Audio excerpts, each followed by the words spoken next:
খুবই সামান্য একটা রোগ। রোগটা শুরু হয় হলো আপনার একদম কোষ্ঠবদ্ধতা, মানে পায়খানা যে তাদের কষা রয়েছে, এই কষা থেকে শুরু। পরবর্তীতে এই রোগটা এমন একটা জায়গায় কনভার্ট করে যেখানে প্রচন্ড রকম ব্যথা, জ্বালা পোড়া, দুর্বিষহ, যন্ত্রণা, কষ্ট, তারপরে যে রোগটা চলে যায় জীবনঘাতী, প্রাণঘাতী ক্যান্সারে। বুঝতে পারছেন কোন রোগের ব্যাপারে কথা বলছি? খুবই সাধারণ একটা রোগ, খুবই সহজ একটা রোগ হিসেবে আমরা অনেকে মনে করি, আমরা এটাকে পাত্তা পর্যন্ত দিই না, কিন্তু সেই ভয়ঙ্কর রোগটা আপনাকে ক্যান্সার পর্যন্ত পৌঁছায় দিতে পারে। সেরকম একটা ভয়ঙ্কর রোগের ব্যাপারে আজকের এই ভিডিওতে কথা বলছি। আর সেই রোগটার নাম হলো আপনার পাইলস বা আপনার অর্শ রোগ। অর্শ বা পাইলস এই রোগটা আমাদের অতি পরিচিত একটা সমস্যা, কিন্তু বিষয়টা হলো এইটার পুরোপুরিভাবে স্থায়ীভাবে নির্মূল করার ক্ষেত্রে যে সঠিক চিকিৎসার প্রয়োজন, সেই জিনিসটা কিন্তু আমরা অনেকেই জানি না। তো আজকের এই ভিডিওতে আমি কিছু ঔষধের ব্যাপারে এবং সঠিক প্রকৃত চিকিৎসার ব্যাপারে কথা বলবো, যে ওষুধটা আপনার এই পাইলসটা পুরোপুরিভাবে স্থায়ীভাবে ভালো করতে সক্ষম এবং সম্পূর্ণ অপারেশন ছাড়া। প্রথম কথা হলো আমি কিন্তু এই পাইলসের আসলে অপারেশনের আমি ভালো দিক কখনোই দেখিনি।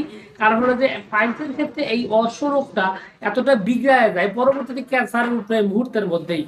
তো প্রথম কথা হলো এই পাইলস রোগটা ভালো করতে গেলে কি করতে হবে। সর্বপ্রথম কথা হলো রোগটা শুরু হলো কিভাবে, উৎপত্তি হলো কিভাবে, সেই বিষয়টা আপনাকে আগে মাথায় রাখতে হবে। সেটা হলো যে এই রোগ হওয়ার পিছনে সবচাইতে বড় এবং প্রধানতম কারণ হলো আপনার দীর্ঘদিনের কোষ্ঠবদ্ধতা, পায়খানা। যদি যাদের দীর্ঘদিন যাবত কষা কষা হতে হতে একটা পর্যায়ে এই পাইলসের জন্ম হয়, এই রোগটার মূলত জন্ম হয় এই আপনার কষার মাধ্যমে।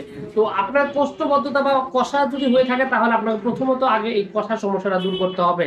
এবং এইখানে যে বিষয়টা হয়, কষাটা বেশি হওয়ার কারণে অর্শ রোগের যে পাইলসের যে বলি রয়েছে, যেটা হচ্ছে আপনার ভিতরে এক ধরনের আপনার রক্তের একটা বলে পুটলির মতো হয়, ছোট ছোট আঙ্গুর যেরকম থাকে, আঙ্গুরের যেমন ঝোপা থাকে, এরকম ঝোপা ঝোপা আঙ্গুরের মতো এই জিনিসটা থাকে। তো এই আঙ্গুরের যে বিষয়টি রয়েছে, এটা যখন পায়খানা কষা থাকে তখন এই পুটলিগুলোর উপরে চাপ পড়ে, প্রেসার পড়ে। যখন এই প্রেসারটা পড়ে তখনই মূলত আপনার এই পাইলসের যে সমস্যাটি রয়েছে, এই সমস্যাটি তখন আপনার রক্ত হয়, প্রচুর পরিমাণে ব্লাড আসতে থাকে এবং সেই সাথে ব্যাপক রকমের ব্যথা থাকে, প্রচন্ড রকমের একটা ভয়াবহ একটা অবস্থা তৈরি হয়ে থাকে। তো বিষয়টা হলো যেখানে আসলে কিছু ওষুধের ব্যাপারে কথা বলবো। হোমিওপ্যাথিতে আসলে এটার জন্য প্রচুর ওষুধ রয়েছে, তবে প্রধানতম কিছু ওষুধের মধ্যে অন্যতম একটা ওষুধ নাম হলো কোলিনসোনিয়া, যেটাকে বলা চলে যে পাইলসের একটা গুরুত্বপূর্ণ একটা ওষুধ।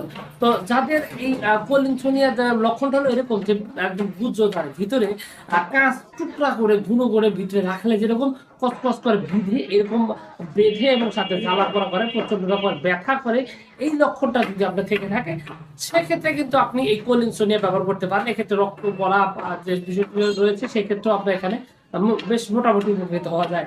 এছাড়াও আপনার অর্শ রোগের আরো একটা গুরুত্বপূর্ণ ওষুধ নাম হলো অ্যাসকিউলাস হিপ। এই অ্যাসকিউলাস হিপটা কিন্তু আপনার অর্শ রোগটা দ্রুত নিয়ন্ত্রণ করার জন্য খুব ভালোভাবে এটার উপকারিতা রয়েছে, খুব সুন্দরভাবে কাজ করে। সেই সাথে আরো একটা ওষুধ নাম হলো মিলিভোলিয়াম। যাদের দেখা যায় যে প্রচুর পরিমাণ ব্লাড আসে, রক্ত আসে, এই রক্ত দ্রুত বন্ধ করতে মিলিভোলিয়ামের ব্যাপক কার্যকারিতা রয়েছে।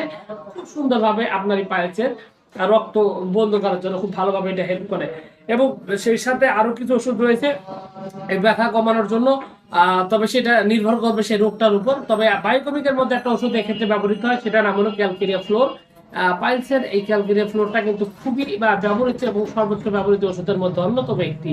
তবে এখানে আরো বেশ কিছু ওষুধ রয়েছে। রোগগুলো আসলে আপনার এখানে কিছু ব্যাপার রয়েছে, রোগের যে কন্ডিশনটা রয়েছে, রোগের বয়সটা রয়েছে, রোগটা কতদিন যাবত, রোগের মাত্রাটা কেমন, এটা ব্লাড আসছে কিনা, কোষ্ঠবদ্ধ আছে কিনা, অনেকগুলো প্রশ্ন রয়েছে। এবং চারিত্রিক লক্ষণ, এবং যে এই রোগে আক্রান্ত তিনি নেশাগ্রস্ত কিনা, তিনি কোনো বিষয়ে নেশা, বিশেষ করে অ্যালকোহল বা এরকম কিছু সেবন করেন কিনা, এইগুলা সমস্ত বিষয় বিচার বিশ্লেষণ করে তারপরে আপনার ওষুধগুলো প্রয়োগ করতে হয়। তাহলে স্থায়ীভাবে এই রোগটা একেবারে ভালো হয়ে যায়। সেক্ষেত্রে আপনার জন্য সহজ একটা কাজ হলো আপনাকে অবশ্যই একদম অভিজ্ঞ, একদম গুরুত্বপূর্ণ একদম অভিজ্ঞ একজন হোমিওপ্যাথি ডাক্তারের সাথে কথা বলতে হবে। কথা বলে তারপর আপনাকে ওষুধটা নির্ধারণ করে এবং তারই তত্ত্বাবধানে আপনি যদি চিকিৎসা নেন তাহলে ইনশাআল্লাহ আশা করা যায় খুব দ্রুতই আপনার এই সমস্যাটি ভালো হয়ে যাবে। আর এক্ষেত্রে আপনি চাইলে যোগাযোগ করতে পারেন আমার সাথেও, স্ক্রিনে দেওয়া যে নাম্বার রয়েছে নাম্বারে আপনি যোগাযোগ করতে পারেন। তো সবকিছু মিলে এইটুকু ছিল আজকের ভিডিও। আশা করছি পুরো তথ্যগুলো আপনার কাছে অনেক অনেক বেশি ভালো লেগেছে। আর যদি লেগে থাকে অবশ্যই ভিডিও থেকে লাইক দিন, আর চ্যানেলে প্রথমবার এসে থাকলে অবশ্যই চ্যানেলটি সাবস্ক্রাইব করবেন। কোনো প্রশ্ন, কোনো মতামত, কোনো অভিযোগ যদি থাকে তাহলে অবশ্যই কমেন্ট করে জানাতে পারেন। তো ভিউয়ার্স, আপনাদের সকলকে অনেক অনেক ধন্যবাদ। আসসালামু আলাইকুম।